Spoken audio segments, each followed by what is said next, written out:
So you're skinny fat and you want to become fit and confident within the next 90 days. Well, that's what I'm going to show you in this video. Now, just so you guys know, I'm not a complete scam. I've been working out for 4.5 years.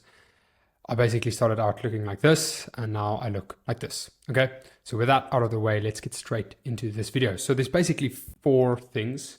Excuse my injured wrist. Sometimes it's a bit hard to maneuver it properly with this stupid thing on. But basically, there's 4 things that you need to do to make this transformation a success: training, nutrition, recovery, and then consistency. Okay, so let's break them down separately. So first thing is training. So look, I'm going to keep this simple for you guys because I know that's what you want, right? Simplicity is key. You basically want to do 3 to 4 weight training sessions per week. It doesn't help you do 3 to 4 cardio sessions a week. Otherwise, you're going to stay skinny, right? You will lose the fat part, but now you're just going to be skinny instead of skinny fat. So do 3 to 4 weight training sessions per week. Now, you want to make sure you stay between 6 to 12 reps when you train. Ideally, that's going to be the best for building muscle and building strength. Okay. Another important thing is you want to go with a weight that's heavy, right? It doesn't help you go with very light weights.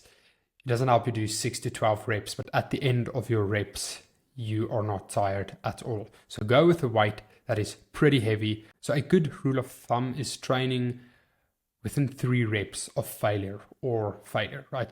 So what I mean by that is, let's say you put a weight on.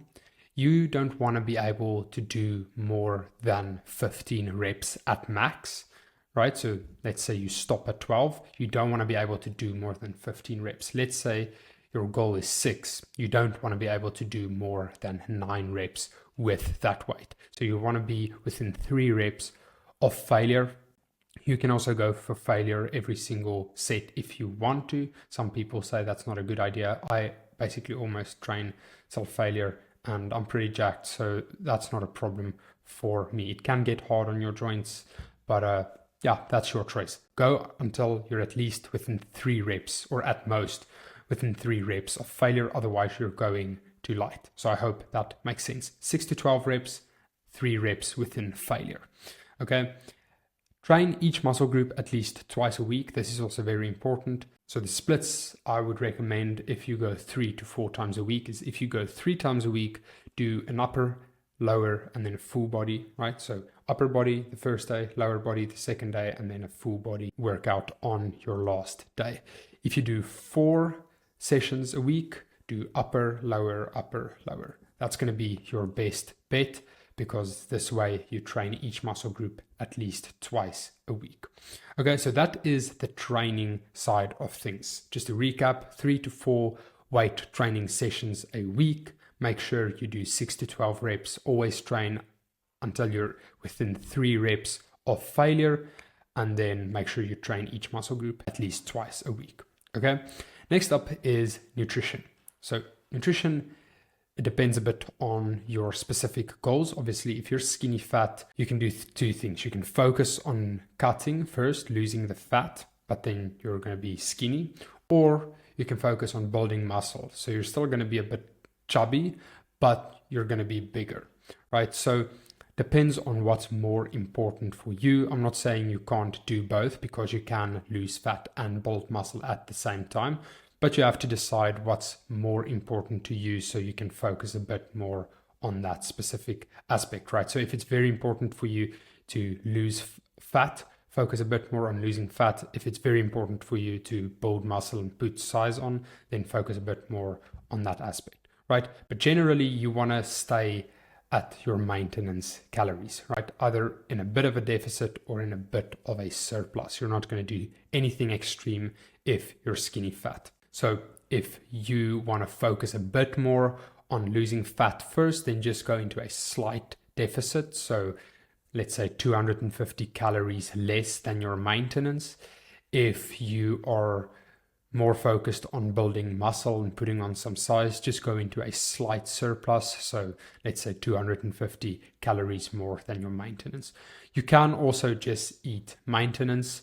This way you're kind of being neutral. it's up to you. See what works best for you. Anywhere between 250 calories less than your maintenance and 250 calories surplus will work perfectly fine. Then the next thing that's very important when it comes to your nutrition is eating enough protein, right? Because building muscle takes protein. Your muscles tissue is basically made up of protein. So you have to ensure that you eat enough protein. Otherwise, you're going to struggle to build muscle. And if you pick up weight, then it's mostly going to be fat. So a good goal to aim for is 1 gram of protein per pound of body weight. Okay. Very simple. If you weigh 180 pounds, then you want to eat 180 grams of protein each day. So it will help, it will help if you get a protein shake, because sometimes it's quite hard to hit that protein goal depending on your diet. And then lastly, for nutrition, obviously there's the question of junk food. Now, overall, the most important thing is to eat enough calories, or the correct amount of calories, and hitting your macros, right? Eating enough protein, fats, and carbs.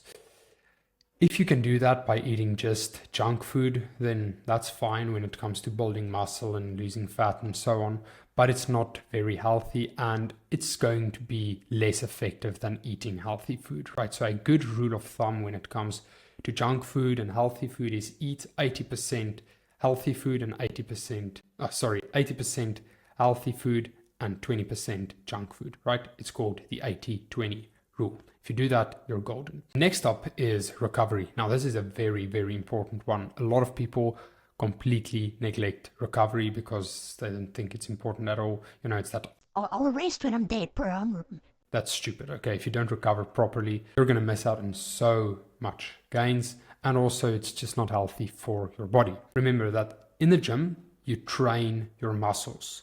You actually build muscle when you're recovering, right? So if you neglect recovery, you're just going to hurt your muscles, and they're not really going to increase in size efficiently, right? You're not going to build muscle efficiently. So when it comes to recovery, sleep is the biggest form of recovery, right? So make sure you sleep 7 to 8 hours each night if you can. I know sometimes it's just not possible, but that is the ideal, right? To sleep between 7 and 8 hours. Then it's also very important that your sleep quality is actually good, because it doesn't help you lie in your bed for 7 to 8 hours, but half of the time you're not even in a deep sleep, right? So optimize your sleep. I'm not going to go into sleep right now. I have another video on sleep as well, and there's a bunch of other videos on the internet that you can watch about sleep, but just make sure your sleep is on point, because that is the most important part of recovery, and it helps a lot with muscle growth. Okay. Then manage your stress levels. This is also a big one. I know it's not that easy, but make sure you incorporate things into your day that help you relax other than just sleep. Okay, it doesn't have to be hours every single day, but give yourself some time to relax and recover and try and release some of the stress that you have accumulated throughout the day.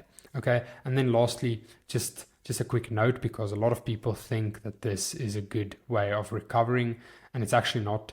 Cold showers, right? So cold showers can be good for recovery in other ways. So for your joints and stuff like that, it's a good way to recover. But when it comes to building muscle, cold showers isn't a good way to recover, because when you build muscle, when you train your muscles, they basically get inflamed. And most of you would know that cold water or cold exposure actually reduces inflammation. So if you take cold showers every single day, you're actually going to hurt your muscle growth. Okay, so don't take cold showers. It's not a good way to recover when it comes to muscle growth, at least. Okay, now lastly is consistency. This is a very important one, because you can have everything in place, but if your consistency is trash, you're not gonna get what you want. Okay, so a few tips on consistency is get a consistency tracker, so you can track your workouts and see, okay, I've been consistent for like 5 weeks. I'm not gonna break that streak right now. That's very powerful if you have some sort of a consistency tracker. Just be honest with yourself. I mean, it doesn't help you mark incomplete days as complete. Otherwise, what's the point of having a consistency tracker? And so many people do this. They would have the tracker and then they would skip a workout, but they would still mark it as complete. And it doesn't help at all. Okay. So get a consistency tracker, mark your workouts. That's going to help you stay consistent if you're actually honest with yourself. And then also get a gym bro if you can. This is also very, very powerful, is to get someone to start this journey with. If you do this with someone else, it's more fun and you have some accountability as well. Okay, so try and find a gym bro that can start this journey with you, that you can, train with, that you can call when you feel like you don't want to work out or when you feel demotivated. Get someone. It's very, very powerful. So look, going from skinny fat to jacked is really not complicated. It's actually pretty simple. It's all about doing the correct actions for long enough, consistently. Okay, if you do that, you will see results. Now, I'm not promising that you're going to go from skinny fat to insanely jacked in 90 days, because the truth is it takes a long time to build an insanely jacked physique. I mean, I've been working out for 4.5 years and I still have a lot of progress that I can make. Okay, the good part is your first year, you make a lot more progress than, year 2, year 3, year 4. So you can see massive changes and great results in your first year of training. Even in your first 90 days, you can make a massive change in the way you look. Okay, you can get rid of your softness and you can become hard. See what I did there? Anyway, you can get rid of the softness on your body and build a firm, toned physique and even have visible abs. Okay, just stay consistent. You'll see the results, and after 90 days, you'll be on track to building an even better physique. Okay, so I really hope that this video helped you guys. If it did, I would really appreciate a like and a sub to the channel. Also, let me know if you have any questions. Drop a comment down below. I'll get back to you as soon as possible. But other than that, thank you so much for watching. Go take action on this. It really can work for you. It will work for you if you just take action. And I'll see you in my next video.